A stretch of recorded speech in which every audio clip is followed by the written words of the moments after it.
This is Dr. Karen, and this is the Are They 18 Yet podcast, where I help parents raise independent, self-sufficient kids without sacrificing their own identity and sense of purpose. I'm here to share practical day-to-day solutions for raising kind, successful, well-adjusted human beings and actionable advice for supporting systemic changes so we can make this world a more inclusive, accepting place now and for future generations.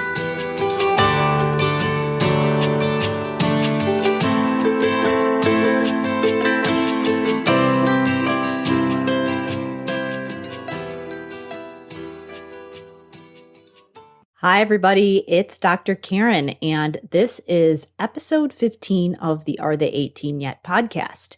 In this episode, I sit down with my colleague, Rebecca Robbins.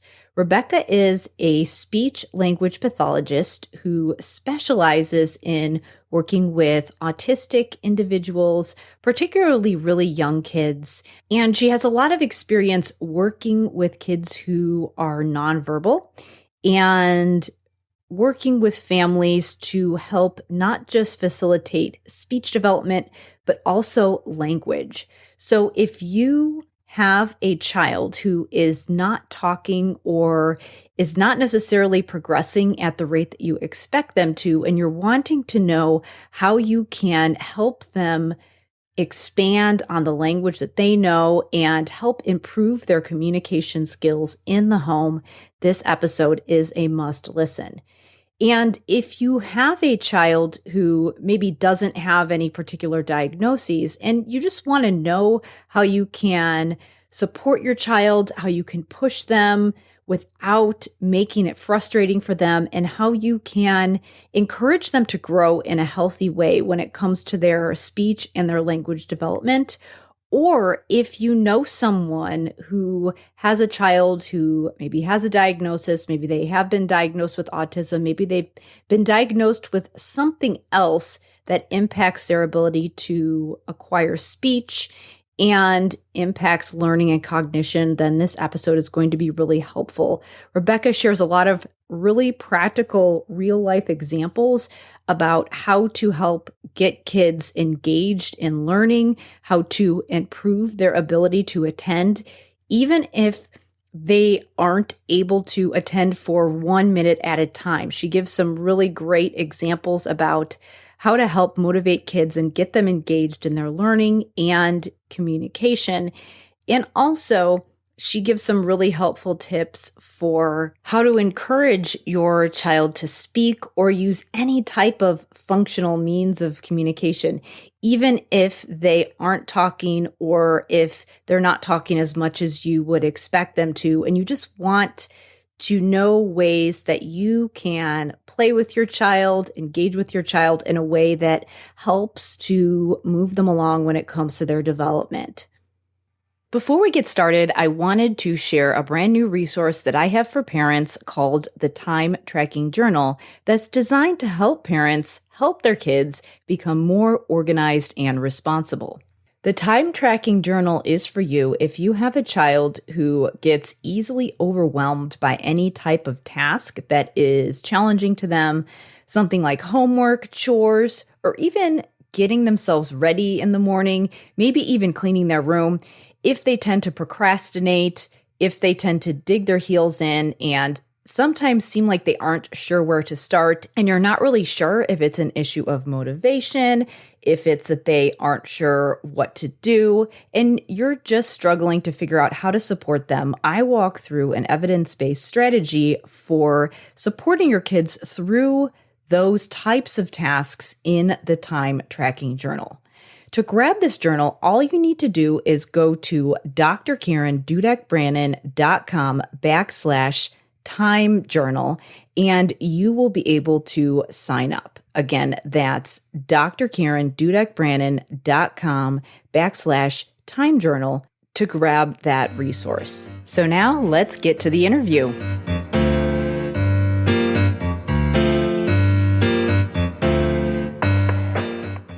Today, I am joined by Rebecca Robbins from Mindshaper SLP. So first of all, thank you so much for joining me today. Thank you for having me. I'm very excited to be here. You're welcome. So I wanted to just start off by having you tell us a little bit about who you are and what you do. Sure.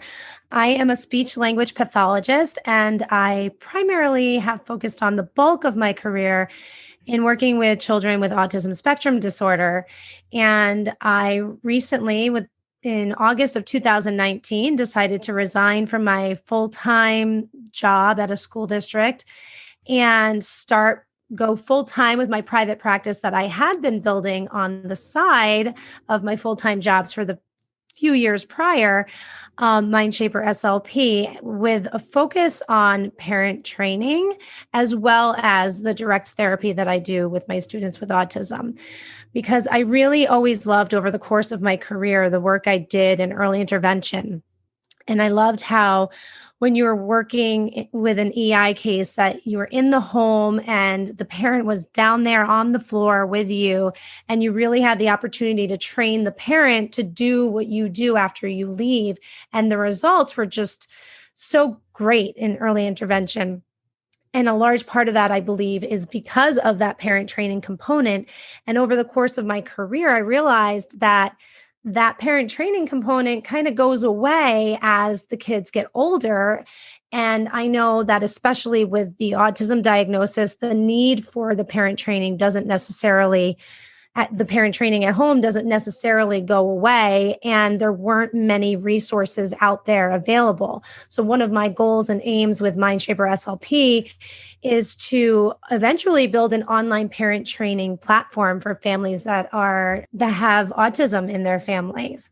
So why is it that the parent training component isn't done as often for kids that are older? I think what happens is when the kids turn school age, the focus of the system turns towards the academics for the kids and what is the need of the student in relation to their academics. And it gears less towards the home and the community. And I think it's just the paradigm of where the services take place is in the school district. And that's where the funding is for the services.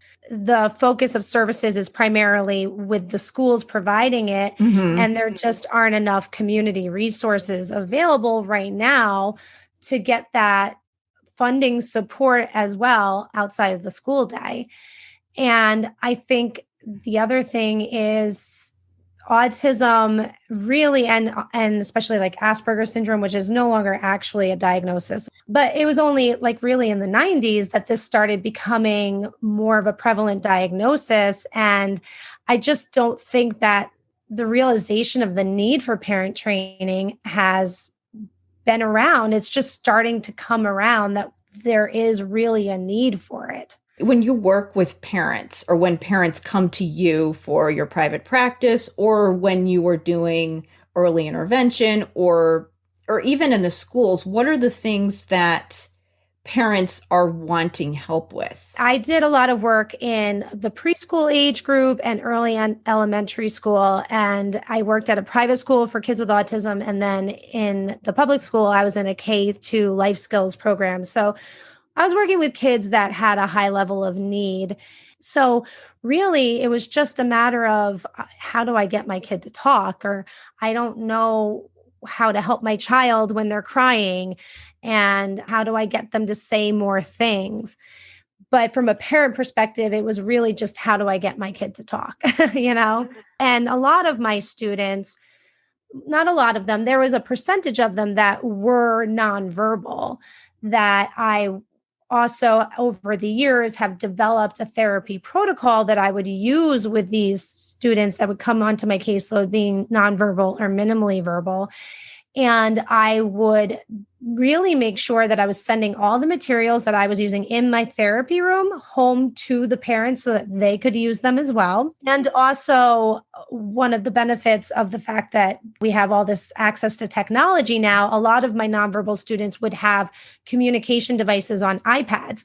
So it was really easy for me to videotape myself during my sessions with the student and have the video go home so the parents could see. And I would just write in the home book, like, hey, we recorded a new video of speech today so that you guys can carry this over at home.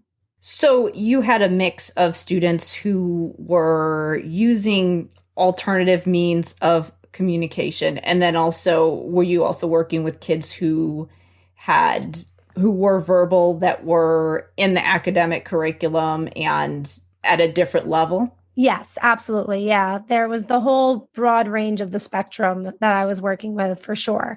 And, when I was working in the private school for kids with autism, there were some of these kids that started because they're so little when they started that age. They Mm-hmm. were like preschool age. Some of them were maybe even just under 3 when they started. And they would stay until they're almost 5. And they might have started with me being nonverbal. And then by the time they were getting ready to leave the school or enter into kindergarten, they were pretty verbal at that point, and their language had really taken off as their speech production abilities had been able to take off. So yes, I've worked with the really verbal kids, and also the kids that just have a really hard time knowing how to control their speech production. Because of motor control or because of other things or a little bit of. Yeah, I think it depends on the child, as I'm sure you know. I would often see that apraxia is a motor planning disorder of speech production, that is a co-occurring diagnosis that often happens with kids with autism. I have also seen kids that were diagnosed with autism. This happened to me in one case, and I have my suspicions about some others, but that were diagnosed with autism and they were primarily nonverbal. But then as they gained the ability to produce their speech, the autism diagnosis was taken away. That's interesting. So do you think that was accurate? Were they misdiagnosed early on because of the apraxia? I think it was, being misdiagnosed at an early age, because the one particular child that I was thinking of, he was very, very social and a master at nonverbal communication. You don't typically see that in a little guy with autism who's also nonverbal. They usually are pretty impaired with their ability to communicate nonverbally.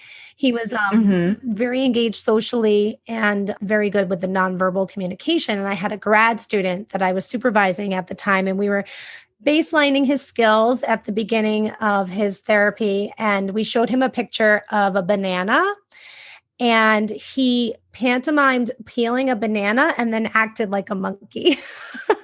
Wow, yeah. Because I was going to ask, what does that mean for people who might not be thinking about nonverbal communication? What types of nonverbal communication do you typically see? That kind of answers the question for that particular student. But what other types of nonverbal communication do you see in these kids who don't necessarily have speech yet, or you're not sure if they're going to develop speech? If you have a child that has apraxia and does not have any other diagnosis with it, they might have a greater ability to use a finger to point to what they want, drag their parent to a room to show them what they want to show them, pantomime, kind of like this little guy did.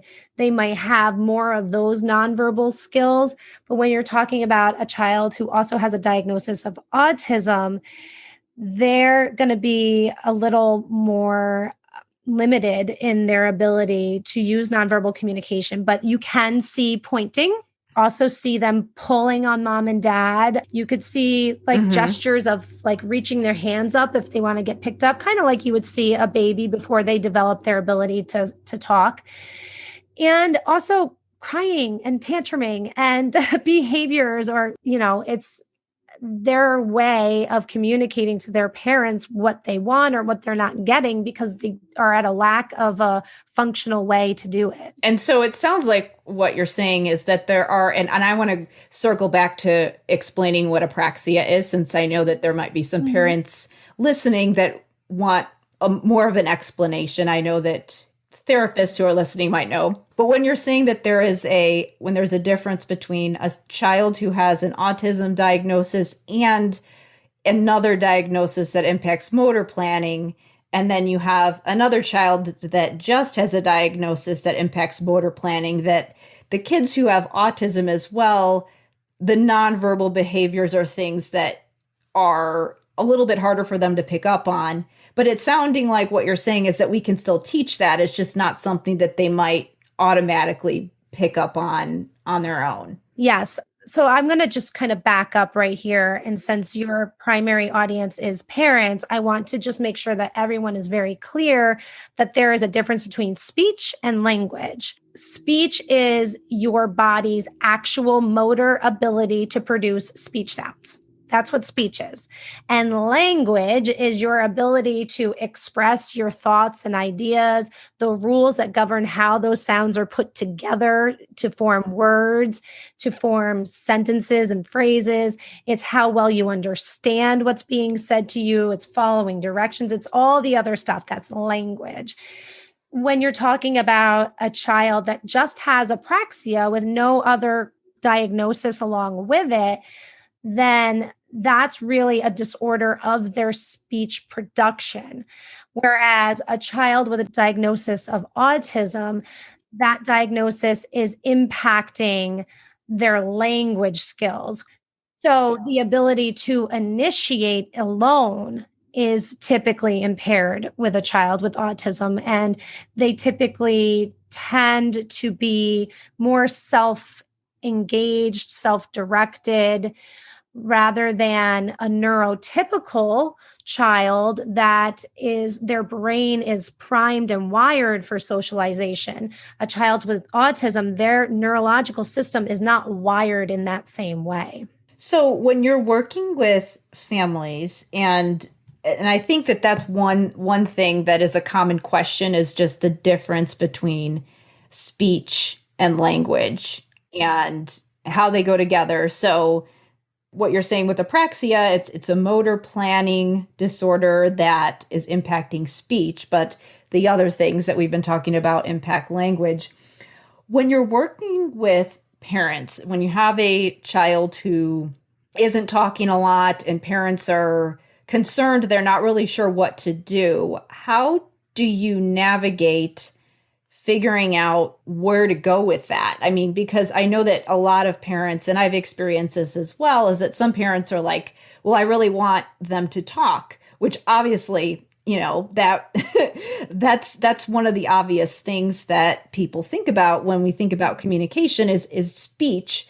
But when there are these other modes that can be effective and the child might be navigating towards these other things, how do you figure out the right way to go, whether you focus on speech, whether you focus on an alternative system to get them to communicate, like using pictures and gestures and signs and other things? How do you figure out what to do? Well, the answer is you do both. You really want to give this child an effective means to communicate their wants and needs as quickly as possible.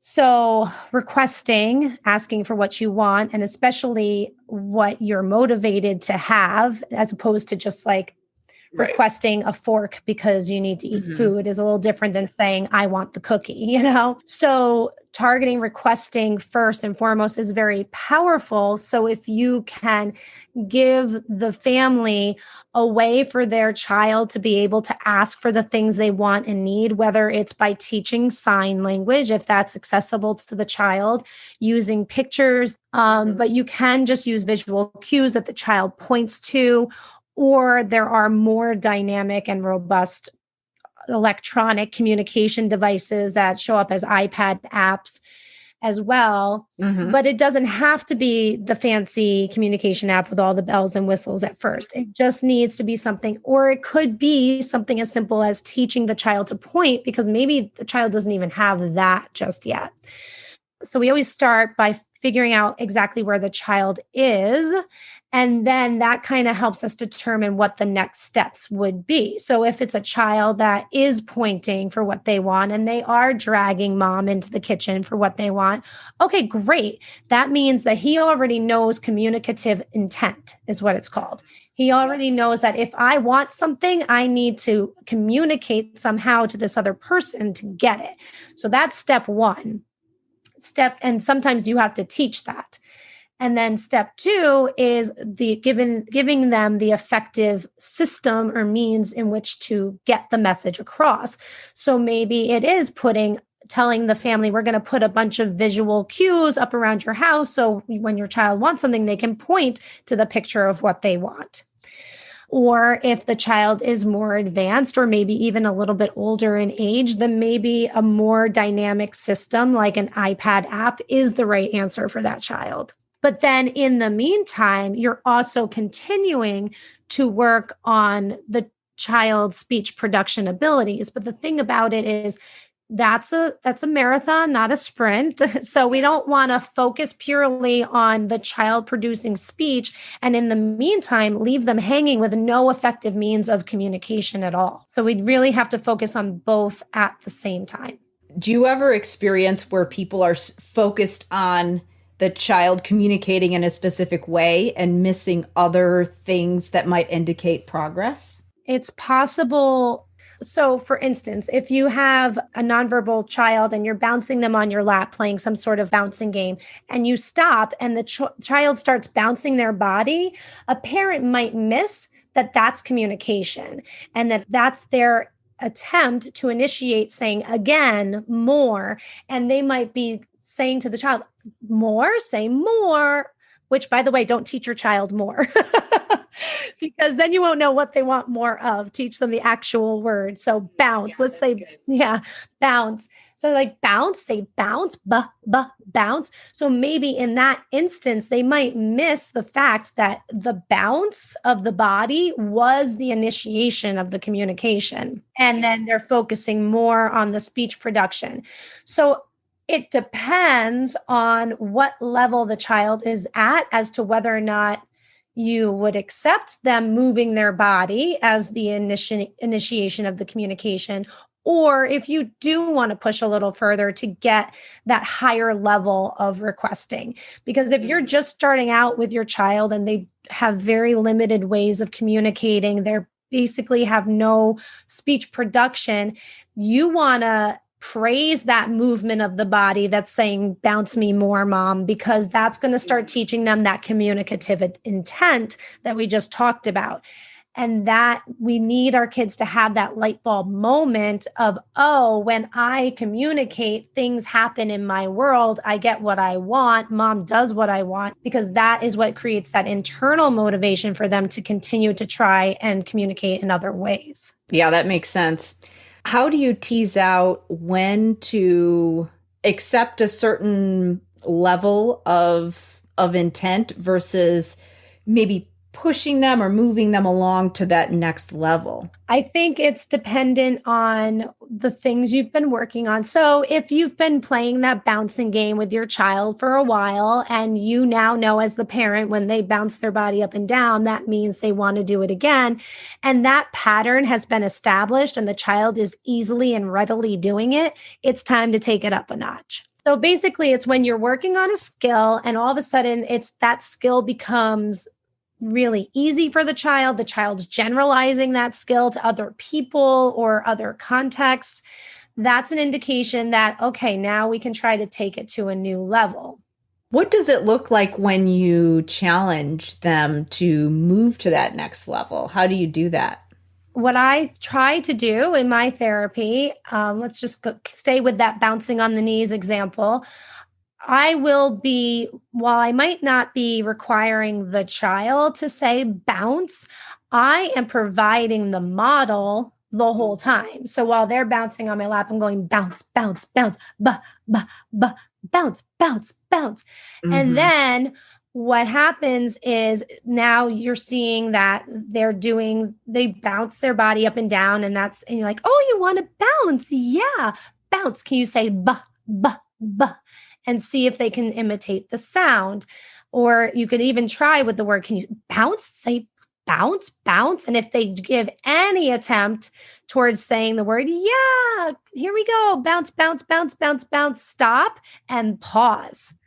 The pause. So creating the pattern, especially in like a play routine, is really important. Creating the pattern. And so the child knows what's expected and what what they are expecting you to say and as they're doing the play routine. And then when you pause and give space and room, then that enables the child to try to communicate in a new way because they're expecting you to say bounce. You're not saying bounce. So that might prompt them to say bounce because they want it to happen again and they're used to hearing it. So it's exposing them to models all along and slowly stretching them outside of their current abilities with a lot of support and prompting. So it sounds like a lot of modeling and pausing and repeating the routine and modeling whatever that next level is. Yeah. And one of the things I like to teach my students in my Nonverbal No More course is what I call the rule of 3 when we're talking about teaching the child, turning the speech into requests. So what that is when you're teaching a new request, you as the adult say it 3 times in a row and give it to the child. You don't expect the child to request it. So again, I'm thinking more of a child with autism in this example. Mm-hmm. So if I want to teach the child to say milk, and I'm going to pour a little bit of milk in a cup. I'm not going to give them the whole cup of milk because that only gives me one opportunity to request just a little pour into the cup. And I say milk, milk, milk. And I give them the milk. And when they're done, I do it again. Milk, milk, milk. And I create that pattern about 4 or 5 times where I'm not really expecting anything from the child, but now the child is used to hearing that repetition of milk, milk, milk. And so now on the 6th time when I present them the sip of milk, I say milk, milk. I pause. I have an expectant look on my face. I'm doing it right now, but you can't see it because this is a podcast. I have an expectant look on my face and I look at the child. And sometimes because they're used to hearing that word 3 times in a row, they will then fill in that 3rd time after that pattern is established. So that's a little trick that I like to employ when I'm teaching a child to initiate requests. It's really interesting how that happens, when you just give them a little bit of space, how sometimes they're like, oh, okay. And they'll just try it. I just want to say one thing about the space thing. I think that's a very, very good point. And it's really important because I know for me as a beginning SLP, I thought that I had to fill all the airspace in my therapy sessions. And I think parents do too, especially when they have young children. You hear a lot, they'll have the book out.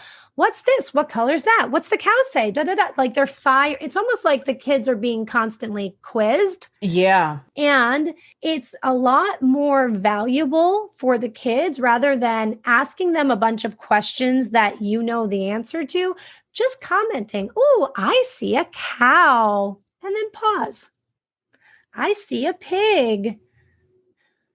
The pig says oink, and kind of just allow for the comment to land and then the airtime, the space after your comments, because that gives your child room to participate in their own spontaneous way to the conversation rather than just answering a bunch of drill-like questions. Yeah, I agree that is something that I had to learn. And that's something that I've talked to a lot of my colleagues, parents that I've worked with as well. I think that people in general, I don't know if this is a cultural thing, but we're not always comfortable with silence and pauses. We feel like we have to fill the space with words, and that might not always be the case. Exactly. And it is tricky when you're talking about the autism population, finding that balance between giving them the prompting that they need and then also fading it out so that they don't become prompt dependent. So it can be a tricky balance, but that space and that pause is really so important because sometimes the kids just need a longer time to process to be able to initiate their communication. Yeah, definitely.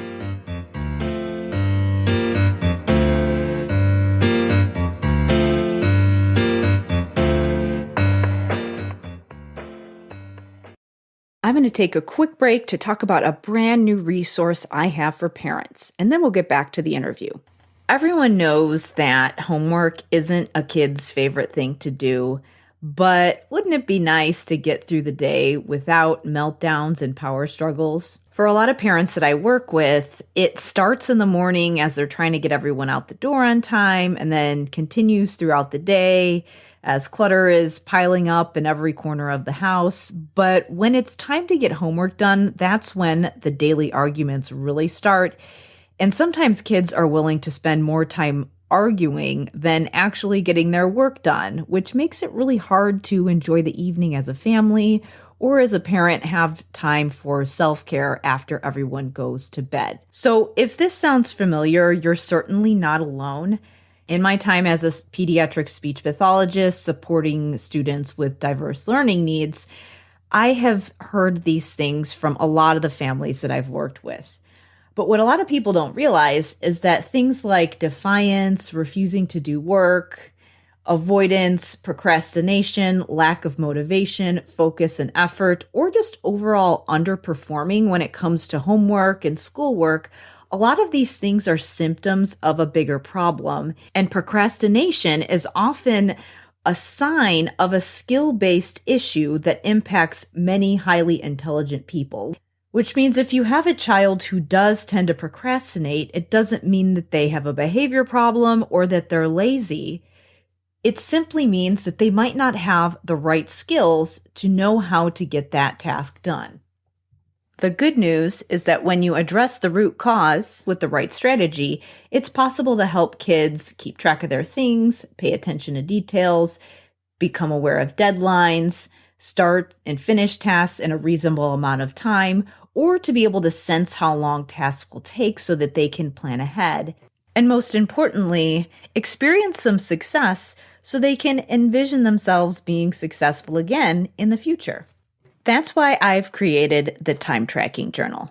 The Time Tracking Journal is a simple toolkit that walks parents through a set of strategies that will help build time management, motivation, and self-confidence in their kids while they're doing daily tasks like homework and chores. Once you learn how to use a strategy, this is something really simple that you can do in about 10 to 15 minutes a day. And when you sign up for the Time Tracking Journal, not only do you get the actual toolkit, which is a downloadable journal that just walks you through a set of steps to help build these skills in your kids as they're doing their day-to-day tasks.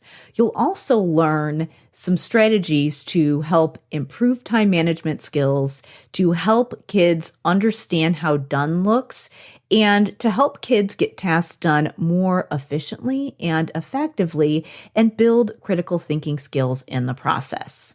To grab the Time Tracking Journal, all you need to do is go to drkarendudek-brannan.com/time journal. One strategy done consistently can be the difference between constant power struggles and a peaceful, thriving home.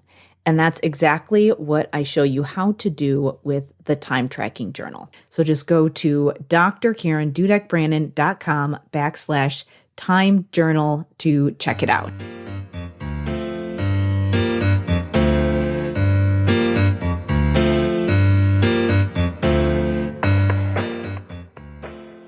What are some things that come up when you're coaching parents through activities like you just described? What are some questions or concerns or just challenges that come up as you're working through that with families?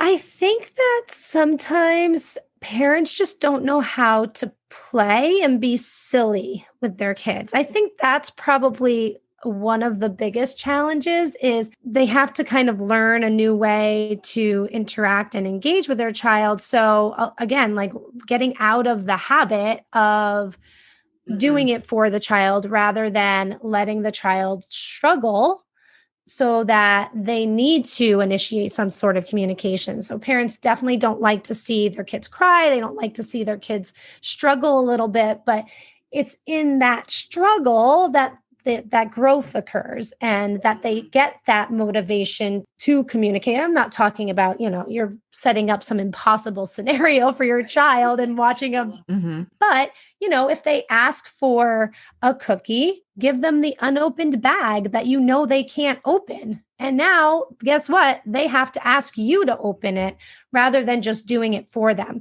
Oftentimes, parents are so good at just anticipating their child's needs that they don't set up the opportunities for the request to happen because, it's busy. We're trying to get multiple kids out the door or whatever, and you're just going about your day. But so shifting that thought process to not anticipating what the child needs, but allowing the child to communicate to you what they need. When that happens, so for example, if the parent has really been good about anticipating the needs and the child hasn't had to learn how to ask for things or just manipulate their environment in any way, and now they're learning, how do you manage finding that balance between letting them get just a little bit frustrated, just enough to be motivated and to create that challenge and some learning, versus so frustrated that it's traumatic and it's a complete meltdown? How do you navigate that? I think you have to gauge what you've been working on with your child. So in that example that I just gave you with the bag of cookies, if you've been working on your child saying open to request for a while now, and he's demonstrated the ability to do it in certain contexts, but he always needs prompting, or he'll only request it for something that he's super motivated to get and no other time, but the child has demonstrated the ability to do it, you can feel a little more comfort in letting that child struggle a little bit because they have the skill. But you wouldn't put the child in a position where you're going to ask them to do something that you've never established any sort of pattern for, you've never taught them before how to do. That would be kind of a big leap out of where they currently are functioning, and then not provide them any prompting for too long. So maybe give them the bag of cookies and wait a second or two, but then when they start to go, you say, oh, open, and give them the model, and then they can imitate your model. Yeah, sure, I can open it. And then the next time you try to delay it a little bit longer and kind of gauge it that way. Mm-hmm. Do you ever find that some kids just, if they've had a really long day, that they're less tolerant of things that are a little challenging? Do you have to gauge that as well? Oh, absolutely. Yeah, totally. Especially for the younger kids. And you also have to keep in mind, one of the things I always teach about requesting is the potency of the thing that the child wants. So like the potency, the strength, or how much the child wants it. Your child is not going to be very motivated to ask for a food item if they just had a bowl of ice cream. Mm-hmm. There's something to be said for scarcity and deprivation in terms of increasing a motivation for the child to want to eat something. And if you know that your child did not sleep well the night before, they're having allergies, or they're just cranky, then that's the time that you're going to give them a little bit more support. Mm-hmm. Even if you are trying to work on them being more independent on that particular skill, like today's maybe not the day to push the envelope on that, you got to have to use your judgment in that respect. Yeah. There's some days we'd just be like, give me the cookies already. Come on. Like any person would feel like that. Exactly. And also you have to, as a parent, keep in mind your own mental health and your own capacity to make every interaction a learning opportunity. Maybe like you're having a bad day and you don't have the capacity to have your child request every single bite of that cookie. And just know it's okay to just give them the cookie for that day. Give yourself a break, having one opportunity where you don't make them request every single bite of the cookie is not going to make or break their progress if you barely slept the night before because you were up with your other child that was sick, Yeah, I imagine that gets even more interesting to navigate when there are multiple children in the home and they're under a certain age and things like that. I'm curious what kind of difference that makes. Like, especially if you have a set of parents who has one child who doesn't have any specific diagnoses, and then their second child does have some kind of a diagnosis that means they have to do things a little bit differently. Is that something that comes up a lot where they're kind of like, well, this worked for my other kid, why isn't it working over here? I think what happens honestly sometimes is where I see that becoming more of a difficulty is with the grandparents. That's interesting. Yeah. Yeah. I think sometimes the extended family or the grandparents have a harder time understanding that the traditional ways of raising a kid just don't apply in this circumstance, and you have to do things a little bit differently. And yeah, Yeah. and they sometimes can have a difficult time because they might be set in their ways, changing their approach, and not because they don't want to or anything like that, just because, well, in my day, this is how we did it, sort of thing. Right. Not really fully understanding that there's a learning difference here. And that way, it's not that this child is being stubborn or lazy or any of those adjectives. It's that they just genuinely need a different approach. So I have seen that happen quite a few times. I'm sure that can be interesting to navigate as well, especially if grandparents are taking an active role in the caretaking, if they're the one that watches the kids when the parents are off at work, or if they're just involved in general. So you have something that you teach parents called the motivation map. Can you talk a little bit about what that is? Sure. So this is a free downloadable PDF guide, and it's just a simple 5-step system that teaches parents how to utilize their child's interest to engage them in the learning process. So it literally takes the parents through a very easy to follow step-by-step approach. That first is you fill out what's called an interest inventory, and there's a bunch of different categories, and you just write down all the things that your child is interested in. And then you go through and circle like the top 10 that your child is interested in. And then I go into talking about how to incorporate those interests into the learning process so that a child who is not engaged in the learning process, you can start to build that motivation and engagement because you have incorporated their interest into the activity, which makes it inherently more interesting and more fun. So it could be like, first you do this and then you get that. So first clean up your room, then you can play on the iPad. Outside of learning environments too, for maybe like household chores and responsibilities, such as cleaning the room, so that the child has an end goal. When I get through this activity, I know that I get to engage in this fun thing. Or what I try to do as often as possible too is find ways to actually embed the child's interest into the learning activity as much as possible so that the activity in and of itself is fun and engaging.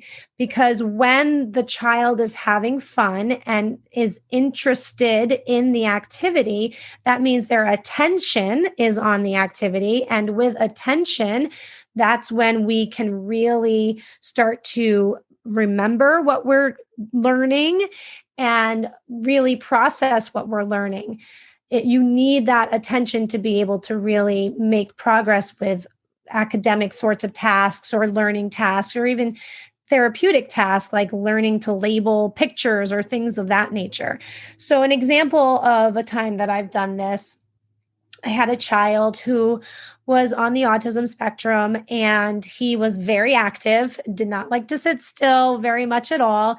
And I had a goal that he had to receptively point to a picture in an array of 3 pictures for like 50 vocabulary words. We were working on improving his ability to understand various vocabulary nouns, right? So if I just put the pictures out on the table and said, point to cat, he could care less. He did not want to attend to that activity. It was not fun for him. It would be hard for him to sit at the table and attend to it. So what I did was, one, I took his the requirement of him having to sit off the table. Not, like he could stand. As long as he could stay at the table, he could stand. And then there was this little ball track that I have that he loved to put the balls down the ball track. So I would take the balls, and I had 3 styrofoam cups. I turned them upside down, and I would hide the ball under one of the pictures, and it would be under the target picture. So when I would say point to cat and he pointed to cat, I'd pick up the cup and there would be his ball. So I was reinforcing his choice, and he was engaged to really look at the pictures to see which one was cat, because he knew if he got it right, he would get the ball to go play with his toy. So that's an example of how I embedded the interest into an unrelated task that made the task itself more engaging and interesting. And the child really made good progress on that goal because he was motivated to find what was under the cup. Mm-hmm. Yeah. And I think that's something that adults also respond to. It's just, there's all kinds of apps and things now, not that you are using technology in this situation, but that's definitely something that's been studied, where gamification does make things more engaging, for better or for worse. But obviously in this situation, it was used in a way that was positive. Do you find with those inventories that it helps parents to just, in general, not just for purposes of learning a specific activity, but just in general, have more awareness of the kinds of things that their kids are into? Yeah, I do. And especially for a kid that has a limited interest inventory, or on the surface, it appears to be limited. So when you sit down with all of the categories that I have listed out and actually write down, it's like kind of flexes a muscle in the brain that gets you kind of thinking about how your child interacts with the world in a new way. And so it gets you seeing things you could put on the list that maybe you would have overlooked in the past. And then seeing how, okay, well, my child, one of the things I like to teach too is with the sensory preferences. So my child likes to rub his blanket on his face. Oh, okay. So he likes to touch soft things. So how can we incorporate touching soft things into a learning task or into some other toy or activity? A lot of kids like spinning and light up toys. So what kind of toys can I now bring in that are new and introduced to this child that have that spinning aspect to it, so that I am now playing into the sensory preference of visually looking at something that spins, but I'm introducing it in a new way. So I'm also expanding upon the play repertoire. Mm-hmm. Yeah, that's what I was just going to ask about. Do you find that that's helpful for parents to, especially if they find that their child has some very specific things and it seems like they only like those things? Does that help them come up with ideas of things that they could have their kids try so that they expand the number of things they're interested in, or give them ideas about different activities that their kids might like to do based on their sensory profile? Yeah. Mm-hmm. And it also, sometimes we just have to pair an activity with a different reinforcer, so that they're now associating this other activity as being in the presence of something else that they really enjoy. By that association, that other activity becomes motivating. So like if your child really likes listening to a song or whatever, maybe you have that song playing as you ask your child to color a picture. So now they're okay with coloring the picture because they get to listen to their favorite song. And then the more you do that, the child might start to develop an intrinsic motivation for coloring at that point, because it's now been paired with an enjoyable activity. And I wonder if that could just give them an idea about ways that they could set up their environment to make things more enjoyable, like just help kids develop an awareness of, oh, when I have music playing, this thing that I don't like to do as much is more interesting to me. So maybe this is something that I'm thinking about, how people like to listen to their their devices while they work out so that they can listen to a movie or music while they're doing something that might be a little bit uncomfortable. I don't Yeah. know. Yeah, no, totally. When I work with my older kids, as I do some executive functioning coaching as well, Hmm. I will ask them, on a scale of 1 to 10, with 1 being this task is easy and I love it, and a 10, this task is really, really hard. It's the worst thing ever. What number would you rate this activity at? And then once they give that number and you say, okay, so let's say they said it's a 7. Okay, well, how can we make this activity like a 5? And Hmm. see if they can come up with ideas and suggestions of how to make this activity feel a little easier. Well, if it wasn't so long, maybe it would be easier. Okay, cool. What if we set a timer for 5 minutes, and when 5 minutes is up, you get to take a break for a minute and then come back? How does Hmm. that feel? Yeah. And so with a child or an older child that has the ability to kind of talk about their own learning like that, you can use that approach. But with a younger child, you might, as the parent, have to kind of impose that sort of a thing. So if you're working with like a child who's in kindergarten or first grade and they don't want to do their homework, you can say, okay, how about we set the timer for like 5 minutes and really make sure you're like use an actual timer that the child can see. All the Hmm. phones these days, I think, have visual timers on them. Yeah. So you I can know. actually see the hand moving. Yes, exactly. You can see the time accruing or going down. And so you say we'll do this for 5 minutes and then you can play iPad for 1 minute. And then you set the timer for 1 minute during the iPad time. Okay, iPad time's over. It's time to do 5 more minutes of math. And over time, slowly expand upon that time so that they're doing longer intervals of the work. Hmm. But when you set it up like that, and this is one of the things I teach in the motivation map, is to use the timers. When you set it up like that and you stay true to your word, that's really important. If you say 5 minutes, only make your child do 5 minutes. Definitely give them the iPad immediately after. And when that iPad time is up, go back to the 5 minute time. Don't try to push them like let's see if you can do 1 more minute. Like really stay true to your word, because Hmm. when the child knows that you're only going to make them do as much as you say, then they're going to be more willing to transition back to the activity and to come to the activity again in the future. Yeah. Yeah. I think just that consistency of, do you keep your word? Yeah. It almost reminds me that you described of the 5 minutes and then we're going to do a little brain break and then we're going to go back to it. It almost reminds me of the Pomodoro technique where and this is more for obviously for adults, but I know some people who have ADHD or just who want to get something done that maybe they're having a hard time motivating themselves to do it and they need to chunk it out. They'll do Pomodoros. And are you familiar with that? I'm not.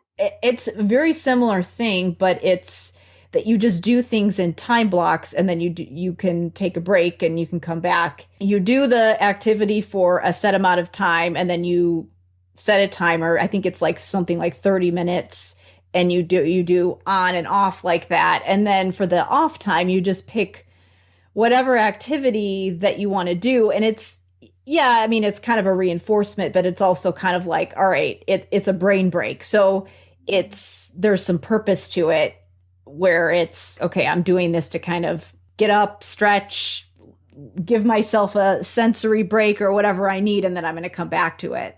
Right. Yeah. And I can imagine that it would also help with procrastination and task initiation, because it's like, oh, well, I could do 30 minutes. And I think it's just, again, with the overwhelm of it being hard, especially with those kids. You Mhm. mentioned the older kids where you're working on executive functioning, but yeah, obviously for the younger kids, it would probably need to start with just 5 minutes. Yeah. And some kids, it's even less. Right. And sometimes, the goal is, for instance, maybe your child has a hard time sitting at the dinner table. you don't want to target the child sitting at the dinner table the whole time and also eating all their vegetables all at once. You have to pick one target at a time. And maybe the expectation is at first you come sit at the table for 1 minute and then you can get up. And then when the child can easily sit at the table for 1 minute, then you can expand upon that time. And then once the child is able to sit for the duration of the meal, that's when you can start to target. You maybe, now you need to eat your vegetables, but yeah, and just kind of taking it in little bitty pieces. And it's okay if the initial target is 1 minute. Yeah, I have a lot of parents who 1 minute would be where they would want to start, because it is the idea of 30 minutes is just really overwhelming. So I think that's helpful to know. Yeah. And especially if you have a very active child or a child that has a very difficult time sitting still and paying attention, you need to keep it short and manageable, because we want to set the child up for success, because that's when whatever we're doing will be effective, because it's not out of the realm of the child's capabilities. Yeah, like a muscle, like flexing a muscle. Well, this seems like a good place to wrap up. But before we do that, where can people go to find more information about what you do and how to connect with you? Sure. You can find me on Instagram and Facebook at MindShaper SLP. My name is Rebecca Robbins, but you'll find my social media handles at MindShaper SLP. And you can also visit my website at mindshaperslp.com. And I also have a gift for the listeners of your podcast of 10% off of 2 of my parent programs that are geared towards children with apraxia and nonverbal children. So I have those links. Do you want me to say them now, or do you want to just put them in your show notes? You can say them and then I'll put them in the show notes as well. And all this stuff that she's mentioning now, I will put in the show notes as well. For Nonverbal No More, which is an online course and lifetime membership that really teaches families how to implement my therapy protocol in their own home for their nonverbal or minimally verbal children. That is bit.ly/nonverbal no more 10 for 10% off.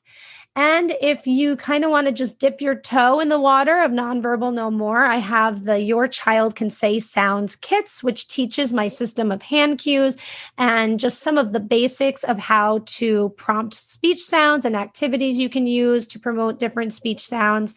And that website is bit.ly/mysoundkit10 for 10% off the sound kits. And also, if you would like to get the free PDF motivation map guide, you can just go to bit.ly/motivate-my-child. Great. And we will, like I said, I will put all these links in the show notes as well so that you can grab them. Well, thank you so much for being here with me today. Thank you so much for having me. It was a great conversation.